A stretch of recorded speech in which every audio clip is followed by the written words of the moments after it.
will chop you down just to count your rings, just to count your rings, just to count your rings. And now we're colors pouring out of the fringe. All heart though we would have made cowardly kings. They will chop you down just to count your rings, just to count your rings, just to count your rings. Used to paint, hard to admit that I used to paint. Natural light on a human face, stenciled fire in his roommate's face. It was blooming addiction, a missing a push and a pigment. Book like a tattooed pigskin look. Pinhead kids in a minute, drank Kool-Aid.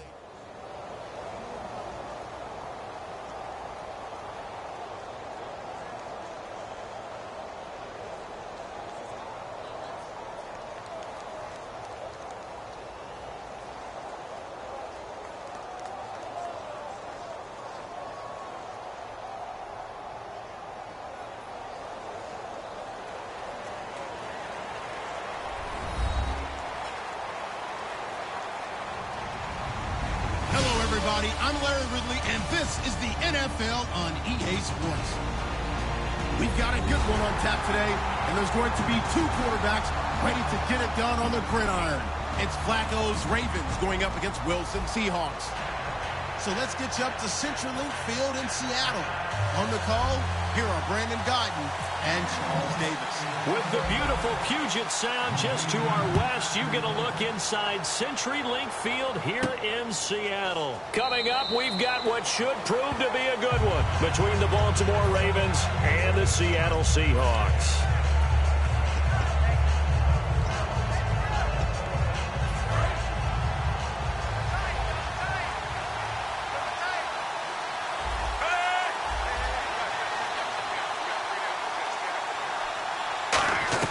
They look to throw on 1st and 10 with Flacco.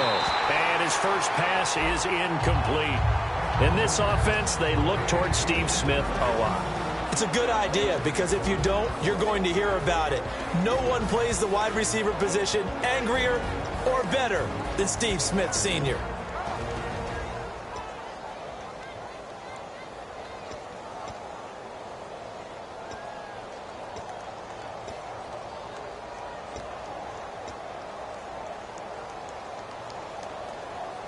Unable to connect on the first down pass play. Now it's 2nd down.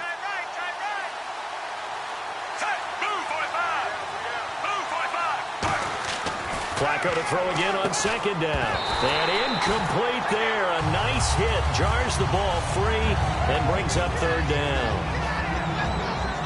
The Seahawks, here's their defensive lineup. When Bobby Wagner's career is said and done, people are going to look back and say he was an absolute steal in the NFL draft. A Pro Bowl player for any team.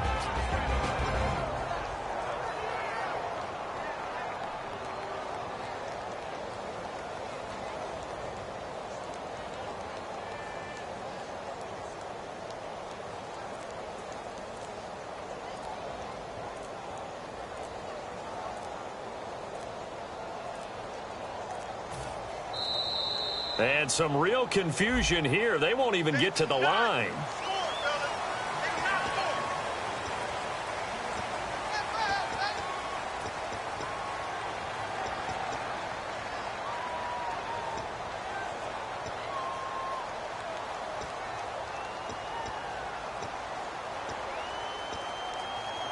I don't think this is the script they had in mind for their opening drive. This is 3rd and long. 3rd and long for Joe Flacco. And Steve Smith hauls it in. And he's got the first before he's brought down at the 39-yard line. The goal of every offense is to move the chains, pick up first downs. A nice job finding an open receiver for a completion. So the offense has it 1st and 10.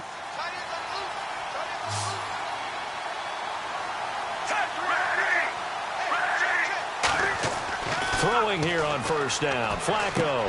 And he will find his man on the outside. And taking it across midfield and inside the 45. Of course, the catch was nice, but how about what happened after? Able to stay on his feet and gain all that additional yardage. So many of these slot guys, I think, have running back in their background. Offense comes to the line now, 1st and 10.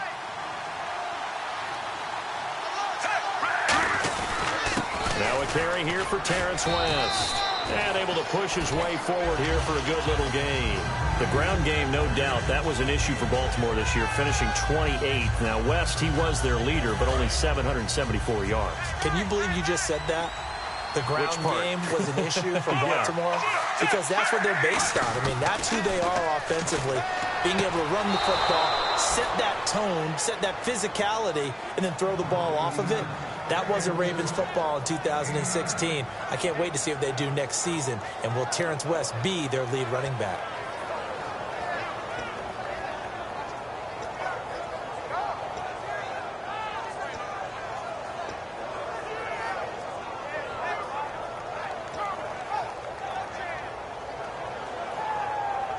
Fresh set of downs here.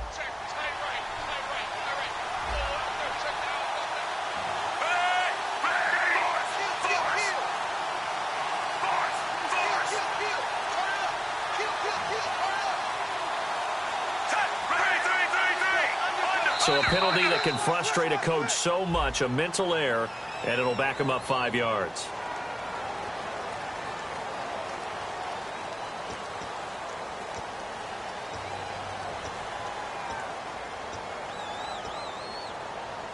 Here we go on 1st and 15.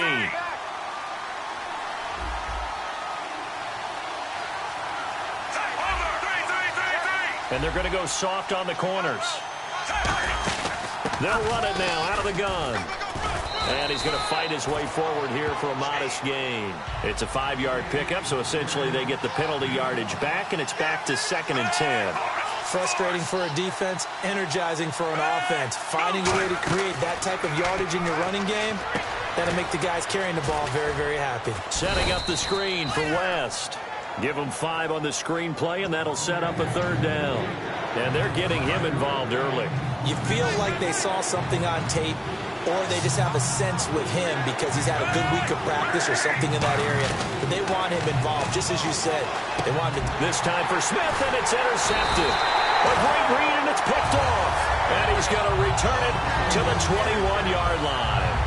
Well, they thought they were going to break the tie. The defense had other plans. They were already in field goal range, but boom, an interception. I don't know if this was a case of being a little bit too greedy with the opportunity to put points on the board, but give credit to the guys on the defensive side. Hung in there, battled, and made a key play. After the interception, here's Wilson. Oh, a scrap for the football, and he's going to come down with it. And he's brought down after a good game. You know, Charles, for Graham, so much concern early in the season about whether he'd be ready to play this year, what would happen recovering from the tendon. Not only...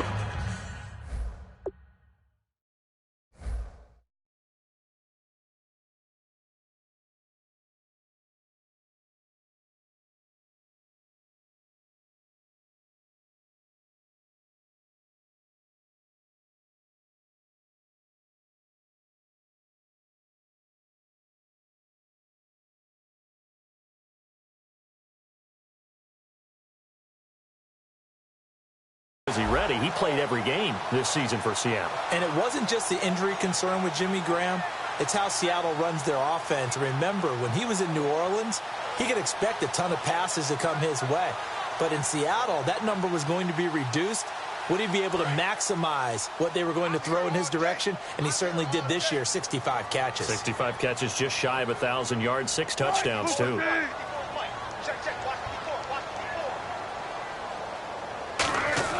Now Wilson on 1st down. And he fires one that's intercepted. Picked off by the long-time charge. There he goes left side. And he will bring this back. It's a pick 6 and a Raven touchdown. So a pick 6 there out of the nickel package. They went with 5 DBs. Almost becoming the base package in the NFL is the nickel. Hard to throw against. That was demonstrated one more time. A pick 6 going the other way. And the Ravens lead at 7-0.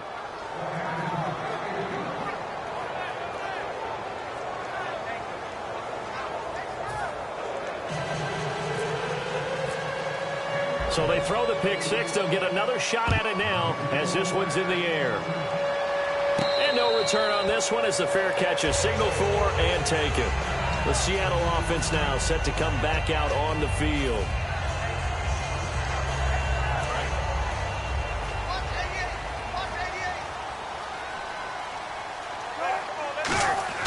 They'll throw on first down with Wilson. He couldn't quite hold it. Got hit. Ball pops out, incomplete.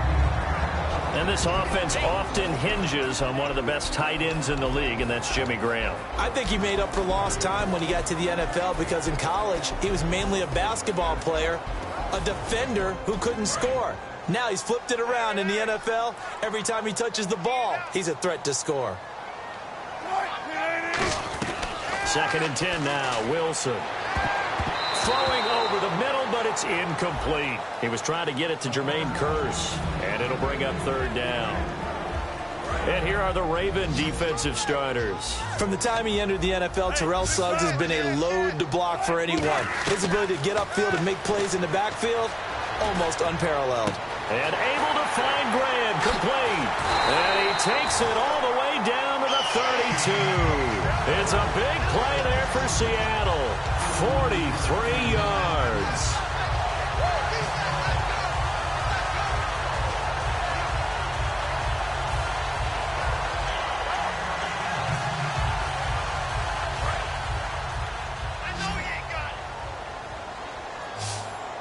They'll come out in the pistol. Throwing is Wilson. And left side here, it's Graham. And brought down, but not before they're inside the 25. All right, I'm doing my rudimentary math here. That's his 3rd catch here in the 1st quarter. I don't know if it's just game plan or he's just finding his way open. And maybe a little of both.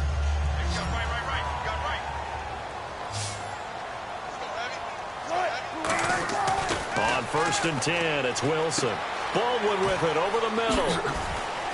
And he gets it inside the 10 to the 9. Well, partner, tough loss for the Seattle Seahawks on the road at Atlanta in the playoffs. But Doug Baldwin, you know he's always going to compete. 5 catches, 80 yards, and a touchdown.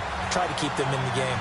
Earlier, you were talking about the offense running through Russell Wilson. Doug Baldwin and the wideouts, how do you see that going forward for Seattle? Well, I think that they are well-equipped there. They have to get Tyler Lockett back. He was injured late in the season. But Baldwin is a top-level receiver, finally getting the respect that he deserves. Jermaine Kearse is still around. Obviously, Paul Richardson came on late in the season. They have plenty of targets out there. They may go for one later in the draft, but I don't think it's a priority.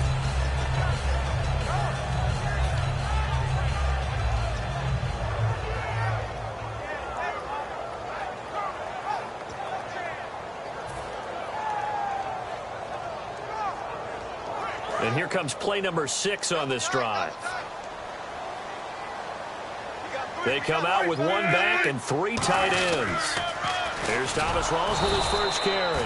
And they'll lose yardage here. They go backwards to the 13-yard line. It's a loss of 4. Now 3rd down. On goal-to-goal runs, when you create lost yardage plays, the only way that happens is either called pressure or what I like to call straight-ahead pursuit. A great read, and they get to the backfield and make the play. And that was a big chunk of yardage lost. Offense working with a 3rd and 13 still left. Again, we'll see the pistol here. 3rd and long, it's Wilson. Into a double team, and it's intercepted. Picked off by the linebacker, C.J. Mosley. And a big turnover there as his guys will get the football back. And now Baltimore gets set to take the field. Looked like they had something going last drive. Then the interception happened. Will they recover?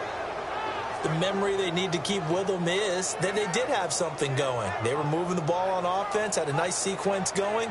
Don't worry about the other part. You can't get that back. Let's go back to what you were doing well before. I thought you were going to say they need to have no memory, but remember the good part, forget the bad. I like that even better.